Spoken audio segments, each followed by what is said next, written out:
nosso canal no Spotify. Você ouvirá agora uma mensagem do nosso pastor Daniel Ventura. Deus o abençoe e fale ao seu coração. Meus queridos, nós estamos há algumas semanas pela manhã refletindo sobre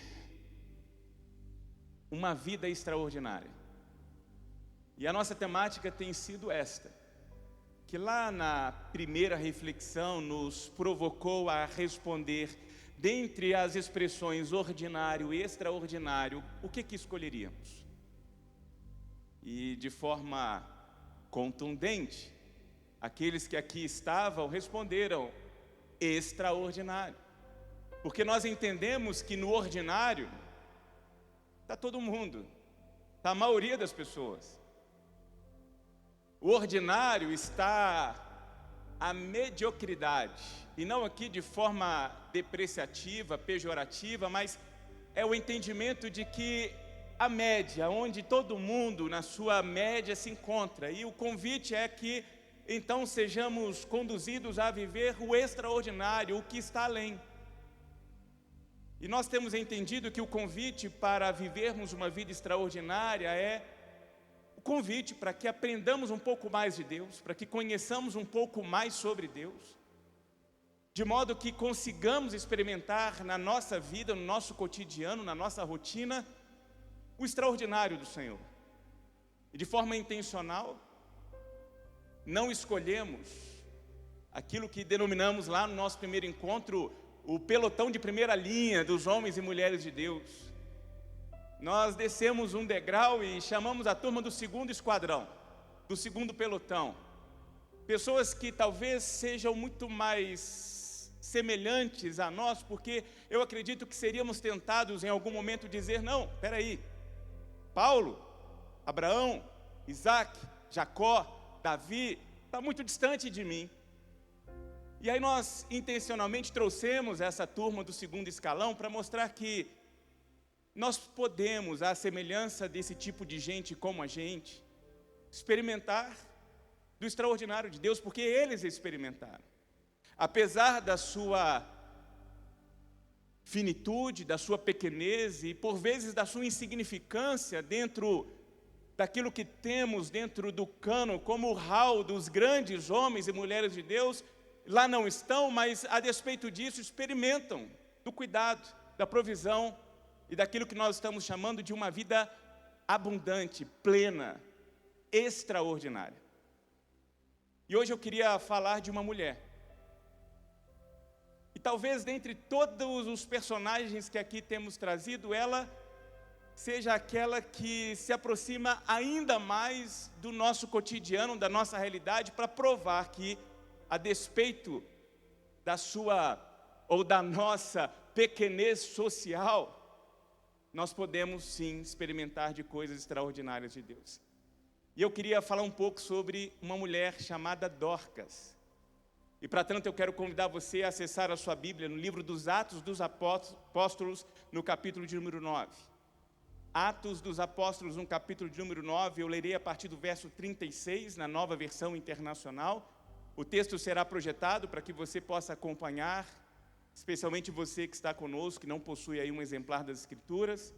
Se você está aí com o texto em forma analógica, em papel, é só você seguir os evangelhos e aí você chegará até Atos. Né? Quais são os evangelhos, os primeiros evangelhos? Gênesis, Êxodo, não é isso aí? É óbvio que não, né, gente? É Mateus, Marcos, Lucas, João, e aí a gente chega então no livro dos Atos dos Apóstolos, capítulo 9, a partir do versículo de número 36. O texto, Marcelo, pode colocar para a gente, leio na NVI. Conta-nos assim, então, a palavra de Deus. Em Jope, havia uma discípula chamada Tabita, que em grego é Dorcas, que se dedicava a praticar boas obras e dar esmolas. Naqueles dias, ela ficou doente e morreu, e seu corpo foi levado e colocado num quarto do andar superior. Lida ficava perto de Jope, e quando os discípulos ouviram falar que Pedro estava em Lida, mandaram-lhe 2 homens dizer-lhe: não se demore em vir até nós. Pedro foi com eles e, quando chegou, foi levado para o quarto do andar superior. Todas as viúvas o rodearam, chorando e mostrando-lhes os vestidos e outras roupas que Dorcas tinha feito quando ainda estava com elas. Pedro mandou que todos saíssem do quarto. Depois ajoelhou-se e orou. Voltando-se para a mulher morta, disse: Tabita, levante-se. Ela abriu os olhos e, vendo Pedro, sentou-se. Tomando-a pela mão, ajudou-a a pôr-se de pé. Então, chamando os santos e as viúvas, apresentou-a viva. Este fato se tornou conhecido em toda a cidade de Jope. E por conta disso, muitos creram no Senhor. Louvado seja o nosso Deus. Se você ler todo o Novo Testamento, você vai descobrir que a única mulher adjetivada como discípula de Jesus foi Dorcas. Eu não sei quantos sabiam disso. A única mulher reconhecida como discípula de Jesus foi Dorcas. E vale lembrar que nós estamos dentro de um contexto patriarcal. Ou seja, a prerrogativa para o apostolado, para o caminho do discipulamento junto a um rabi, junto a um mestre da lei, era dado aos homens. Tanto é que quando nós olhamos para o corpo apostólico constituído por Jesus Cristo, nós temos 12 homens. Embora, e vale aqui o destaque, Jesus e os seus discípulos foram sustentados por quem? Por mulheres. As mulheres foram as mantenedoras de Jesus Cristo e os seus discípulos. Então está aqui Dorcas, uma costureira, conhecida, reconhecida e intitulada como discípula de Cristo Jesus. E é interessante isso porque, se nós imaginássemos uma conversa de Deus com Moisés, em que Deus se dirige a Moisés e pergunta assim para Moisés: Moisés, o que você tem nas mãos? O que Moisés responderia? O que havia nas mãos de Moisés e foi usado como instrumento de bênçãos? Um cajado.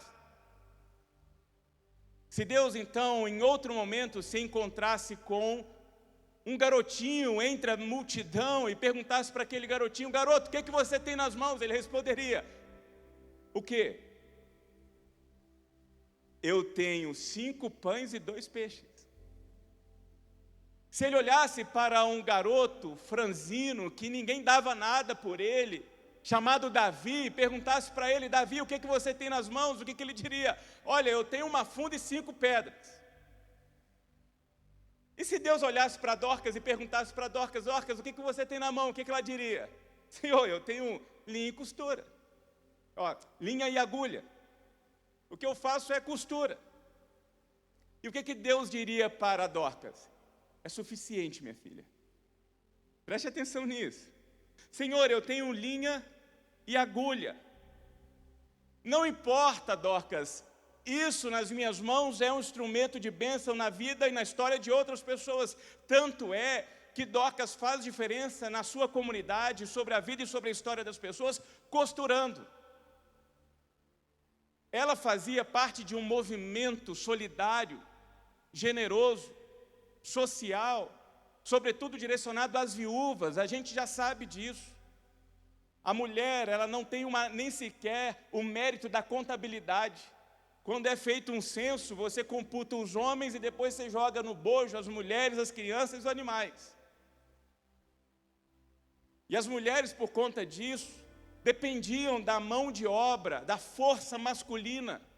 Então, quando perdiam o marido, quando perdiam os filhos, o que acontecia? Lembra da nossa história na semana passada de Noemi?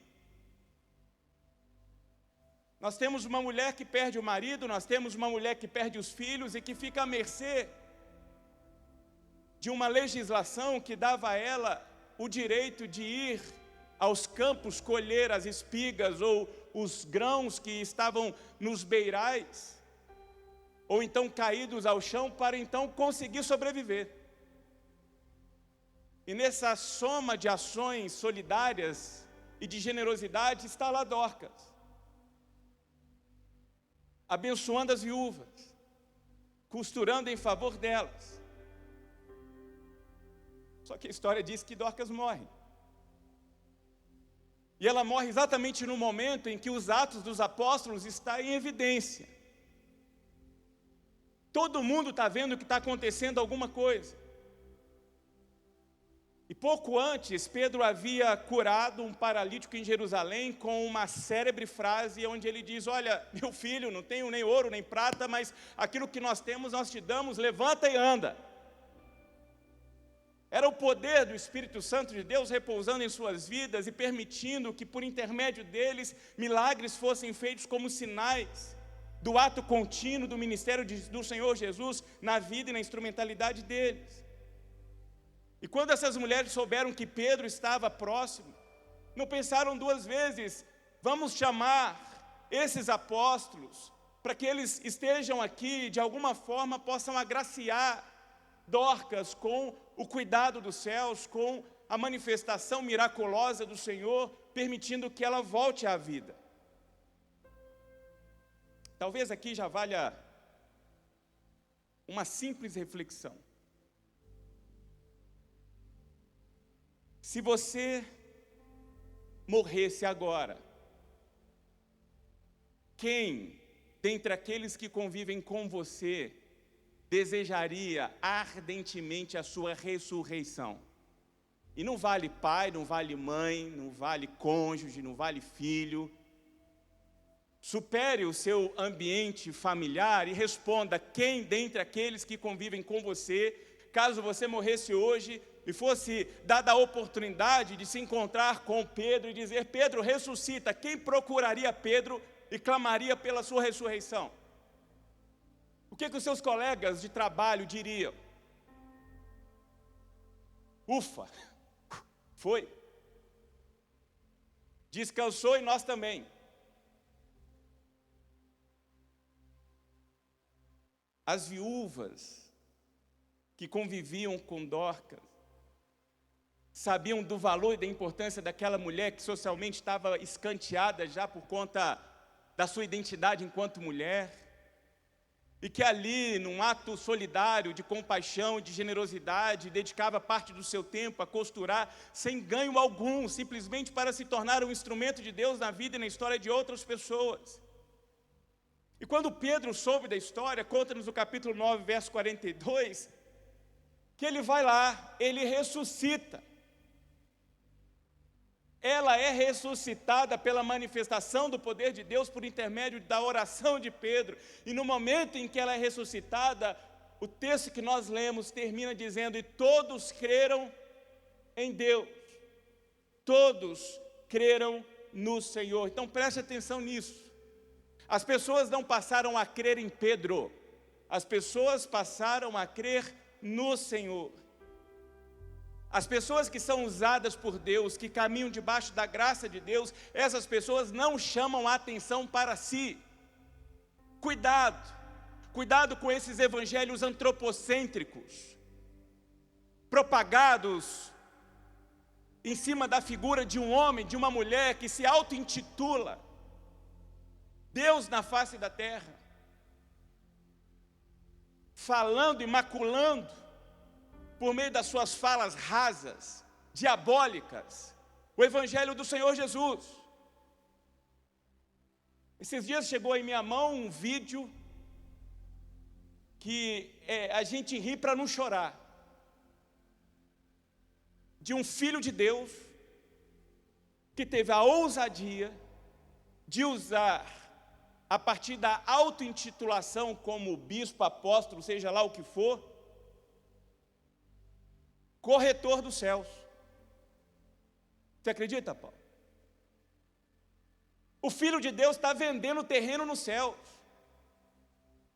e com um discurso diabólico e raso, manipulador, dizendo corra, porque está acabando. Então vai que você morre, quando você morre, você chega lá, está lotado o céu, não tem terreno para você.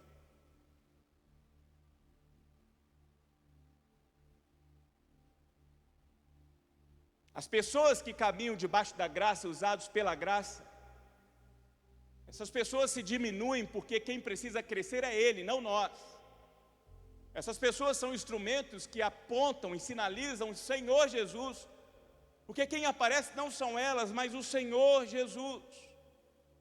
Porque elas entendem que o extraordinário não são elas, o extraordinário é o Senhor Jesus. O que nós temos vivenciado nesse tempo, enquanto Casa Viva, não é fruto da vida do pastor Daniel, do pastor Hanson, da liderança desta igreja, da turma que serve essa igreja, não. O que acontece aqui, o que a gente experimenta aqui é fruto da graça de Deus.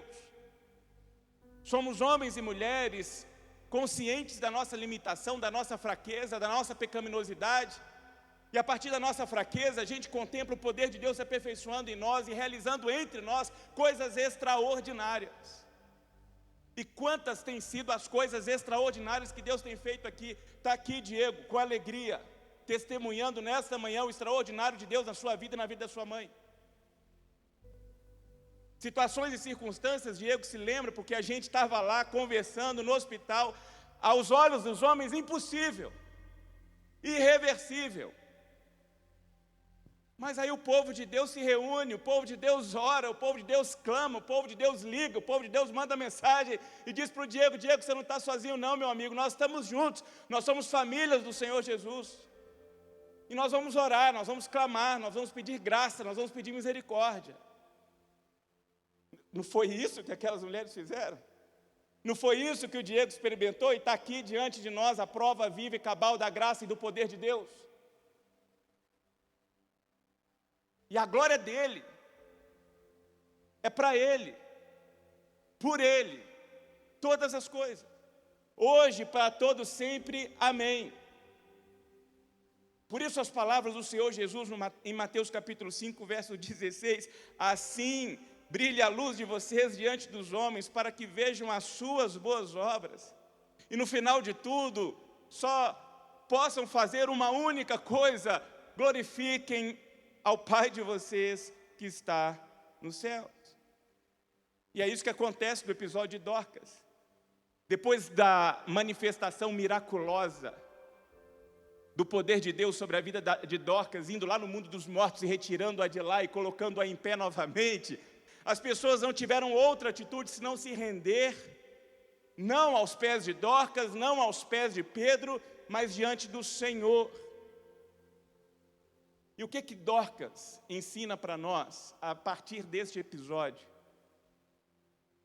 sobre o que é viver uma vida extraordinária? Porque, a meu ver, Dorcas é, sim, um exemplo de um princípio para a vida extraordinária. E se nós pudéssemos estar com ela e perguntar a ela, Dorcas, o que é preciso para que vivamos uma vida extraordinária? O que é necessário, a despeito das nossas fraquezas, das nossas limitações, da nossa pequenez, experimentarmos o extraordinário e sermos usados como canais extraordinários do poder de Deus? Sabe qual seria a resposta dela? Essa é a minha interpretação. Ela diria para nós assim, viva uma vida útil. Simples. Não seja inútil. Que os seus atos, que a sua vida, que o seu cotidiano seja marcado pela utilidade. Que as suas ações, que as suas palavras tenham propósitos e motivações, se não outras, de marcar a realidade onde você está. E de alguma maneira fazer diferença na vida das pessoas que estão com você. Para que essas pessoas, por intermédio da ação extraordinária de Deus na sua vida, possam experimentar do extraordinário, porque não tem a ver com você, Regina. Tem a ver com Deus através da sua vida. Mary, não tem a ver com você, tem a ver com o poder do Espírito Santo de Deus que está em você e que por meio da sua instrumentalidade abençoa. E vocês são bênçãos. São bênçãos da minha vida, são bênçãos da minha família, são bênçãos do ministério desta igreja. E tenho certeza, são bênçãos na vida de tantas outras pessoas que eu sequer conheço. Mas se nós tivéssemos a oportunidade de perguntar para essas pessoas, elas diriam: sim, Helena é bênção, Marcos é bênção, André é bênção, Paulo é bênção, vocês são bênção. Porque quando vocês estão, vocês marcam. Quando vocês estão, vocês fazem diferença. E olha, não precisa nem falar nada. A presença de vocês é marcante. Então essa seria a resposta de Dorcas. Quer viver uma vida extraordinária? Viva uma vida de utilidade. Pense nos outros, olhe para os outros, age em favor dos outros. Porque isso, inclusive, foi alvo de uma das nossas reflexões. Para que nós entendamos o amor como uma ordenança, no sentido de que nós somos os últimos guardiões dos valores do reino de Deus sobre a face da terra. E quando o Senhor nos convoca a amar, inclusive os nossos inimigos, não é para que nós tenhamos afeto, não é para que possamos vasculhar os nossos corações para saber se existe uma história anterior com aquelas pessoas, até porque a convocação é que sejamos capazes de amar inclusive os nossos próprios inimigos, entendendo que se há uma necessidade diante de nós, a despeito de onde ela se manifeste, nós somos responsáveis como agentes do reino de Deus sobre a face da terra, de fazer o bem, sem olhar a quem. E é o que Dorcas está convidando a gente. Quer viver uma vida extraordinária? Faça o bem, sem olhar a quem. Seja útil. Só que eu acho que tem um pouquinho a mais. E a meu ver, tem algo a mais que Dorcas faz, que transcende a utilidade, que transcende o serviço, que transcende aquilo que nós conhecemos e reconhecemos na teologia bíblica como diaconia, como exercer gestos de serviço em favor de alguém. E quem me ajuda a definir isso é um professor, Yang Mo Sung. Ele tem trecho de uma obra, Competência e Sensibilidade Solidária, em que ele diz o seguinte, e tomo a liberdade aqui de ler. Não somos naturalmente solidários para além de um círculo limitado de relacionamentos. Em outras palavras, a nossa solidariedade é fragilmente estendida, no máximo, nos horizontes dos laços de amizade e família. Para nos tornarmos solidários de modo mais abrangente, precisamos ascender a um estágio de consciência e opção que implica conversão de valores que não são tão óbvios no nosso cotidiano. Olha o que ele está dizendo aqui. Que não há em nós, de forma natural, o anseio, o desejo de manifestarmos solidariedade para além dos nossos ambientes fraternos, para além dos nossos ambientes familiares. Em outras palavras, o que Sung está dizendo é que há em nós, naturalmente, a manifestação de um sentimento que poderíamos aqui denominar como egoísmo. Nós vamos até determinado ponto, até o limite que nos apraz, até aquele limite que nós definimos como suportável, como adequado, que não nos incomoda, que não nos confronta. Interessante isso, porque de onde vem isso? De onde vem esse natural sentimento de egoísmo que faz com que a gente determine um limite das nossas ações solidárias? Para que de pronto nós estejamos para socorrer aqueles que amamos, aqueles com quem convivemos, com quem nutrimos apreço e sabemos que de forma recíproca recebemos de lá, de igual modo, tais sentimentos. E que não nos convoca de forma natural ultrapassar esses limites. De onde vem isso? A Bíblia diz que nós fomos criados à imagem e semelhança de Deus. Ou seja, há atributos em nós que são exclusivos de Deus. Só que, olha que coisa interessante. Nessa primeira narrativa divina que vai registrar nas Sagradas Escrituras como que se deu a origem de tudo, essa mesma narrativa vai contar que lá, no início de tudo, havia um anjo de luz. denominado Lúcifer. E esse anjo de luz, ele articulou e de alguma forma pretendeu trazer à existência o eu em detrimento do nós. O que Lúcifer quis era varrer da face da terra a consciência coletiva de solidariedade comum, o olhar para os outros. O que ele quis era trazer à existência o eu, em detrimento da manifestação e da manutenção da existência do nós. E na Bíblia, só Deus pode dizer, eu sou, ninguém mais. E por quê? Porque nós dependemos de Deus para existir.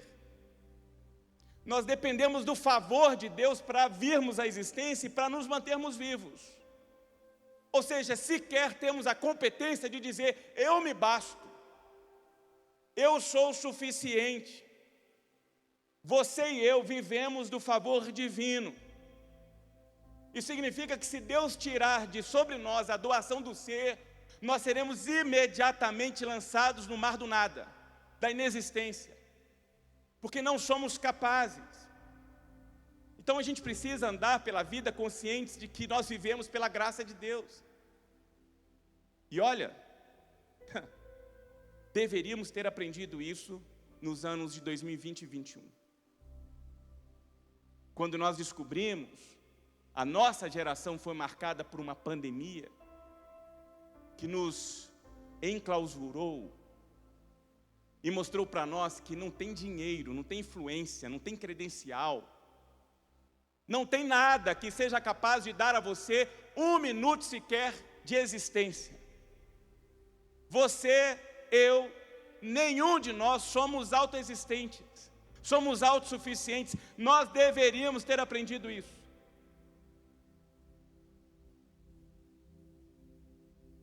E Lúcifer foi o primeiro ser que ousou dizer, eu também sou. Para C.S. Lewis, uma pessoa extraordinária, de uma inteligência criativa, diz que esse foi o pecado que Satanás pulverizou sobre os nossos corações. Ele fez brotar em nós essa consciência e esse desejo de também querermos ser. Foi por causa disso que, diante de uma orientação divina, não toque.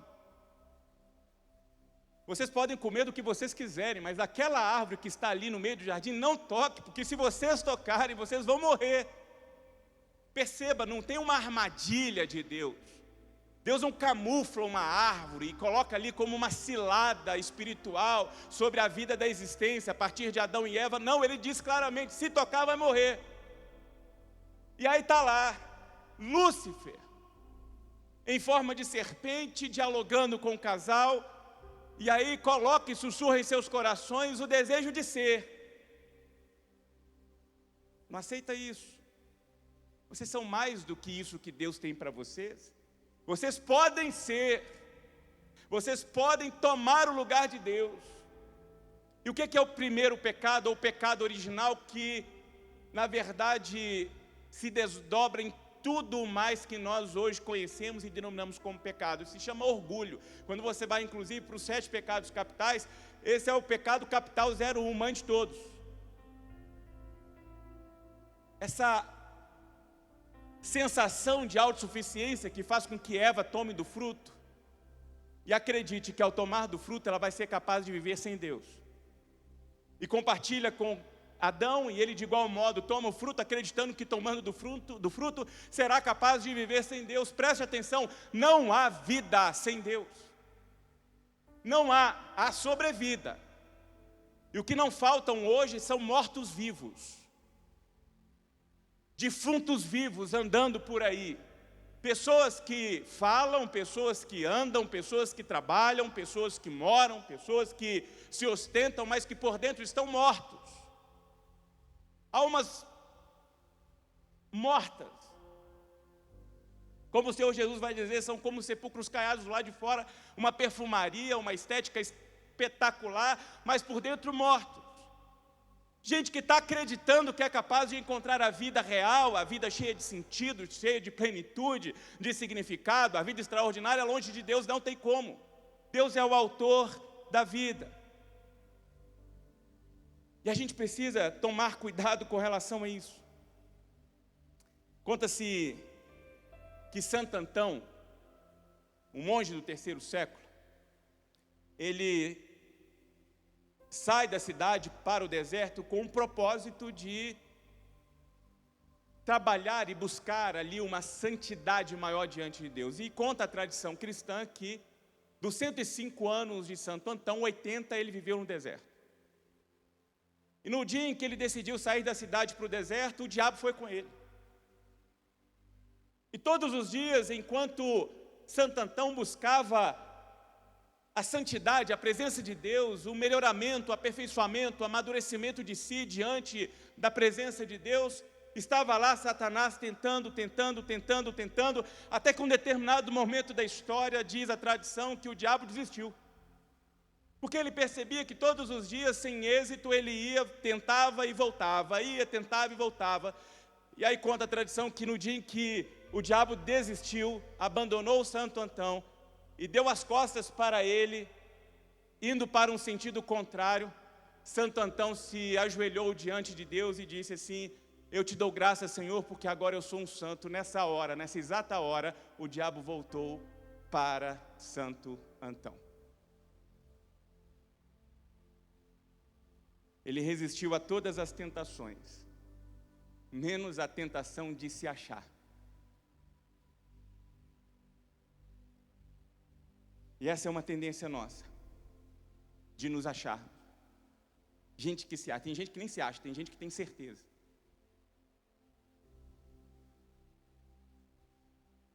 Para muita gente hoje, olhando sob o prisma espiritual, é como se o mundo fosse dividido entre nós e eles. Entre nós e os demais.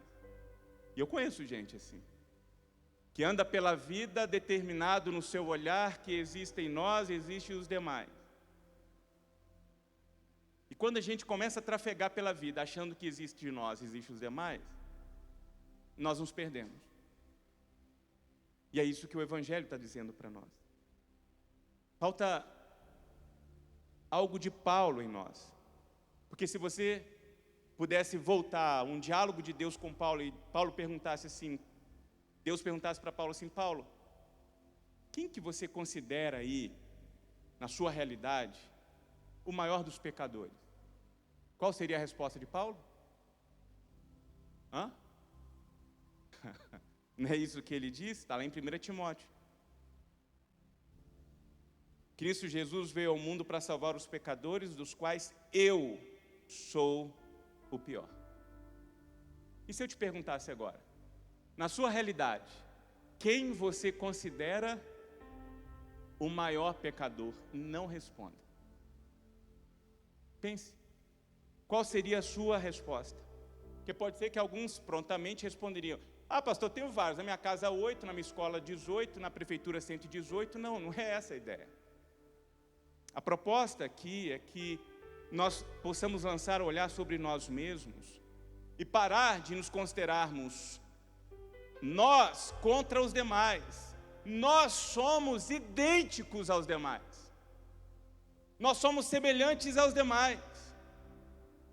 O grande desafio para todos nós é viver um estilo de vida que declare: eu sou discípulo de Jesus e não discípulo de Lúcifer. Eu não me acho, eu sequer tenho certeza. Por quê? Porque eu sou escravo de Cristo, eu sou servo de Cristo, eu vivo para agradar o coração de Deus, porque o grande pecado que habita em nós é o pecado do orgulho. Por isso que Jesus em Lucas 9 vai dizer: se alguém quiser acompanhar-me, negue-se a si mesmo. Negue-se a si mesmo. E diariamente tome a sua cruz e siga-me, porque quem quiser salvar a sua vida, vai perdê-la. Mas quem quiser perder a sua vida por minha causa, este a salvará. Pois que adianta o mundo, a pessoa, o homem, ganhar o mundo inteiro e perder a sua própria alma? Que adianta trafegar pela existência, acreditando que somos nós e os demais, e no final de tudo descobrir-se perdido, perdida? Essa é a proposta do Evangelho do Senhor Jesus Cristo para nós. É viver uma vida rendida aos pés do Senhor Jesus e conduzido pelo Espírito Santo de Deus. Tão grave isso para que nós consigamos viver uma vida verdadeiramente extraordinária. O que é pedido a nós por meio do Senhor Jesus é que nós nos neguemos a nós mesmos e diariamente possamos tomar a cruz do Senhor Jesus e segui-lo. E Dorcas é um exemplo de gente que viveu a vida para os outros. Gente que viveu uma vida marcada pelo poder de Deus, independente do que fazia, independente com quem estava, ali fazendo o que fosse, com quem quer que seja, as pessoas eram impactadas pela sua instrumentalidade. Pois como disse Paulo em 2 Coríntios capítulo 5, o amor de Cristo nos constrange, porque estamos convencidos de que um morreu por todos, logo todos morreram. E Ele morreu por todos para que aqueles que vivem já não vivam mais para si mesmos, mas para aquele que por eles morreu e ressuscitou. E em Filipenses, Paulo vai dizer no capítulo 2, seja a atitude de vocês a mesma de Cristo Jesus, que embora sendo Deus não se considerou ser igual a Deus, e que ser igual a Deus era algo que devia pegar-se, mas esvaziou-se a si mesmo, vindo a ser servo, tornando-se semelhante aos homens. E sendo encontrado em forma humana, humilhou-se a si mesmo e foi obediente até a morte e morte de cruz. Por isso, por conta disso, Deus o exaltou à mais alta posição e lhe deu o nome que está acima de todo o nome. O próprio Filho de Deus negou-se a si mesmo, esvaziou-se, sai da condição eterna para a condição finita, sai da condição de Senhor para a condição de servo, e como servo é obediente até a morte. E por isso, porque negou-se a si mesmo, Deus o exaltou, cujo nome se torna um nome sobre todo nome. Para quê? Para que ele, Jesus, fosse glorificado? Não. Veja o que diz o verso 10 e 11. Para que ao nome de Jesus se dobre todo o joelho, no céu, na terra, debaixo da terra, e toda língua confesse que Jesus Cristo é o Senhor, para a glória de quem? Para a glória de quem? De Deus Pai. Por isso que a vida extraordinária, não com os óculos da nossa sociedade, mas com os óculos espirituais, não é uma vida para qualquer um. Porque tem muita gente desejosa e numa luta frenética para tentar adquirir uma vida, entre aspas, bem-sucedida na terra, acreditando que dinheiro, casa, carro, status, credenciais, fazem de fato a nossa trajetória uma trajetória bem-sucedida. Não. A vida extraordinária que o Senhor deseja para nós não é uma vida para qualquer um. Por isso que ser Dorcas não é para qualquer um. Ser evangélico é para qualquer um. Ser membro de uma igreja é para qualquer um. E o que não falta é a igreja no Brasil. O que não falta é gente, entre aspas, cristã no Brasil. Somos 81% da população brasileira cristã. E aí? Não significa absolutamente nada. Nós temos templos abarrotados pelo Brasil. E o que isso significa? Absolutamente nada. Nada. É pastor, o que significa? Nada. É bispo, o que significa? Nada. É apóstolo, o que significa? Nada. Porque isso é para qualquer um. Agora, ser identificado como filho e filha de Deus, discípulo e discípula de Jesus, isso não é para qualquer um. Alguém olhar para você e falar o seguinte: tem Deus na vida, isso não é para qualquer um. Olhar para o seu casamento e falar assim: é um casamento rendido e conduzido pelo Espírito Santo de Deus, isso não é para qualquer um. Casamentos instagramáveis, isso é para qualquer um. Afivelar sorriso no rosto, dar as mãos, tirar fotografia para ficar dando satisfação para quem não está nem aí para a gente, isso é para qualquer um. Agora, lutar as lidas da vida, os desafios da existência, de mãos dadas, honrando, de forma fiel um ao outro, isso não é para qualquer um. O nosso texto base diz que havia em Jope uma discípula chamada Dorcas. Ou seja, havia ali uma mulher que se dispunha, independente do que fazia, fazer, consciente que estava fazendo diante dos olhos do Senhor, negando-se a si mesma, sendo serva, obediente para a glória de Deus. E a pergunta é: quantas Dorcas nós temos no nosso meio? Quantas Dorcas nós temos no nosso meio? E essa pergunta é para mim. Porque você pode estar pensando aí: Daniel, você vive tudo isso 100%? É claro que não. É claro que não. Às vezes eu, inclusive, encontro desculpas para não conseguir olhar para além de mim mesmo. Essa é a minha realidade. Às vezes você olha, eu olho, não merece. Fez por merecer. Está nessa condição por conta, eu já me peguei, vez por outra, com essa consciência. Então, às vezes, eu não saio da minha zona de conforto em direção a ultrapassar os limites que eu estabeleci para aqueles que eu amo, em direção a quem não está nem aí para mim, com quem eu sequer conheço. Isso não é algo natural. Por isso que o meu desejo é tentar viver o que o apóstolo Paulo coloca em Filipenses capítulo 3, de esquecendo-me das coisas que ficaram para trás, avanço para que estão adiante, prosseguindo para o alvo, a fim de ganhar o prêmio do chamado celestial de Deus em Cristo Jesus. É o que eu tento fazer, é o que eu busco fazer. Não é a perfeição no final da peregrinação. Presta atenção nisso, porque nós não vamos alcançar a perfeição aqui. O perfeito não é quem chegou, o perfeito é aquele que está na condição de contínuo caminhar, na presença de Deus, rendido à presença de Deus, consciente de que não é nada. Se não for a graça de Deus, não somos nada. E aí nós vamos andando.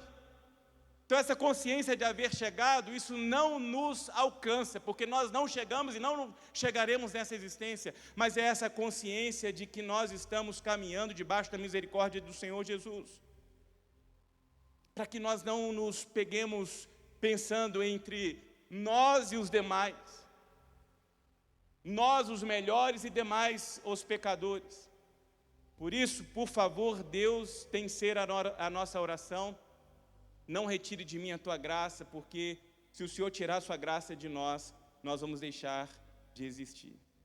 E aí vem Paulo e diz assim para nós, em Efésios capítulo 3, eu oro para que com as suas gloriosas riquezas, Ele os fortaleça no íntimo do seu ser com poder, por meio do seu Espírito, para que Cristo habite em seus corações mediante a fé. E oro para que vocês, arraigados e alicerçados em amor, possam juntamente com todos os santos, compreender a largura, o comprimento, a altura, a profundidade, conhecer o amor de Cristo, que excede todo conhecimento, para que vocês sejam cheios de toda a plenitude de Deus. Espera aí, Paulo, você está dizendo que é possível que o amor de Deus seja derramado sobre mim, de tal maneira que eu consiga experimentar desse amor e ser canal desse amor, e que não apenas eu vou experimentá-lo, mas as pessoas que estão ao meu redor, de alguma forma, serão alcançados por esse amor? A resposta de Paulo é isso mesmo. E talvez a gente reaja dizendo o seguinte: mas Paulo, isso é impossível. Mas Paulo vem e diz: lembre-se de que aquele que é capaz de fazer infinitamente mais do que tudo o que pedimos ou pensamos, de acordo com o seu poder que atua em nós, Ele é contigo. Você crê nisso? Aquele que é capaz de fazer infinitamente mais do que tudo o que pedimos ou pensamos, de acordo com o seu poder que atua em nós, Ele é conosco. Ele é conosco. E o meu convite é que você, nós possamos fazer uso do nosso tempo com Deus e diante de Deus, debruçados diante de Deus, nós possamos dizer: Senhor, eu vou me esforçar, eu vou tentar negar a cada dia a mim mesmo. Eu vou me esforçar para tomar a cruz do Senhor e servir ao Senhor, servir ao meu próximo. E se porventura, Deus, em algum momento dessa trajetória eu falhar, que o Senhor tenha graça. Se porventura eu não conseguir enxergar para além dos meus limites, que o Senhor possa derramar misericórdia sobre a minha vida, mas eu quero, ó Deus, de alguma forma ser útil. Eu quero de alguma forma ser instrumento do Senhor para abençoar a minha casa, para abençoar a minha família, para abençoar o meu ambiente de trabalho e de alguma forma abençoar pessoas que eu sequer tenho percepção da sua existência, mas que podem ser impactados na sua realidade por meio da minha vida, por meio do nosso gesto. Essa semana, nossa igreja foi convidada a dialogar junto com a liderança da cidade. E quando nós recebemos o convite, eu me coloquei diante de Deus e falei, Deus, como assim? E a origem do convite foi o entendimento de que a nossa igreja existe aqui para ser bênção. Olha isso, a sociedade está olhando para a Casa Viva e está reconhecendo na Casa Viva um instrumento de bênção para a cidade. É glória a Deus, é o entendimento da razão pela qual Deus colocou a gente aqui. Nós estamos aqui não para nós mesmos, nós estamos aqui para que as pessoas vejam a glória de Deus entre nós. Não tem a ver com a gente, tem a ver com o que Deus está fazendo através das nossas vidas. Terça-feira eu estou embarcando para o Rio Grande do Sul.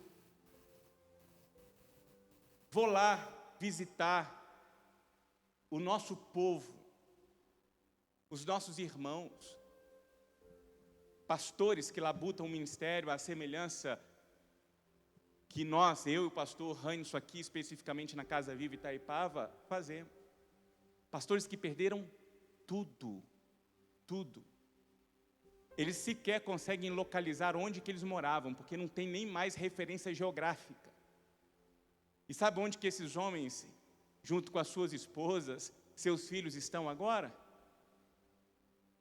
Dentro de abrigos, alguns desses abrigos são as nossas igrejas do tamanho da nossa, com 100 pessoas dormindo e passando ali 24 horas e sendo cuidadas por esses homens, por essas mulheres, por esses adolescentes. Gente que está dedicando a sua vida a cuidar, a servir. São os arquétipos de Dorcas nesse tempo, diante de uma tragédia que tem que nos incomodar. Gente, tem que nos incomodar. A gente não pode olhar para o que está acontecendo na nossa terra, no nosso solo, com o nosso povo, com os nossos irmãos, e nós não nos incomodarmos. Vidas que tiveram a sua história totalmente apagada, porque não tem mais referencial, não tem uma fotografia mais lá, não tem mais um livro, não tem, nós estamos mandando Bíblia para lá, sabe por quê? Porque acabaram, não tem Bíblia, acabou.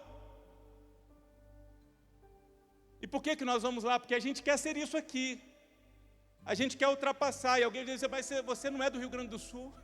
Eu não sou do Rio Grande do Sul, mas eu sou o filho de Deus. E como filho de Deus, eu tenho a responsabilidade de olhar uma tragédia diante dos meus olhos, me compadecer, chorar e dizer, Senhor, usa-me.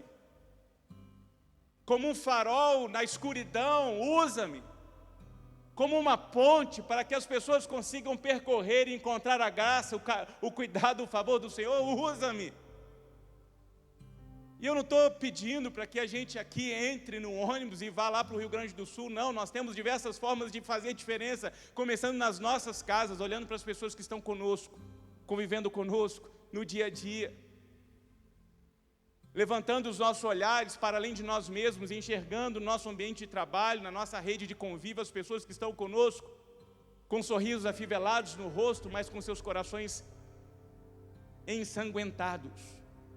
E aí nós precisamos ser esses instrumentos de Deus, e é isso que eu queria nesse momento convidar você a fazer junto comigo, guiados e dirigidos pela nossa equipe de louvor, fazer dessa canção a nossa oração de rendição, de entrega, pedindo, Senhor, sonda-me e usa-me, sonda-me e usa-me. Seja como farol, seja como ponte, seja como abrigo, seja como flecha, eu quero ser usado para a glória do Senhor. Então, se você deseja fazer essa oração com a gente, aí onde você se encontra, coloque-se em pé e use a sua voz para, por meio dessa canção, expressar o desejo do seu coração diante de Deus, a partir da sua realidade, dos desafios que têm sido apresentados diante dos seus olhos, e que você seja Dorcas nesse tempo para a glória do nosso Senhor.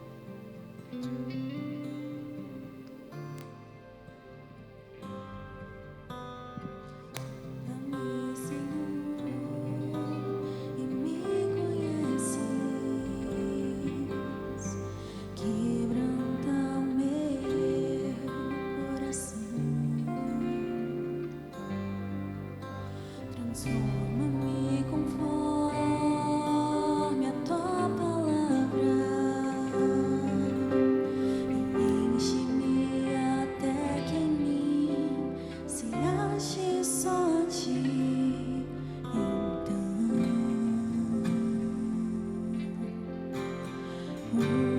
usa-me, Senhor.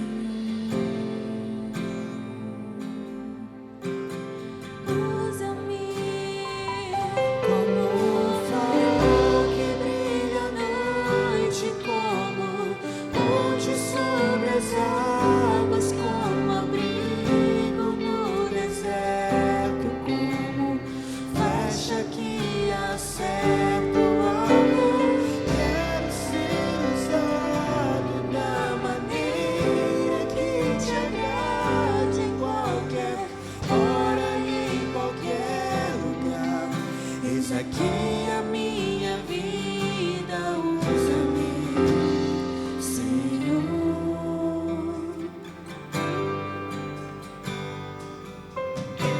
Sonda-me, Senhor, e me conhece. Quebranta o meu coração. Transforma-me conforme a tua palavra e enche-me até que em mim se ache só a ti.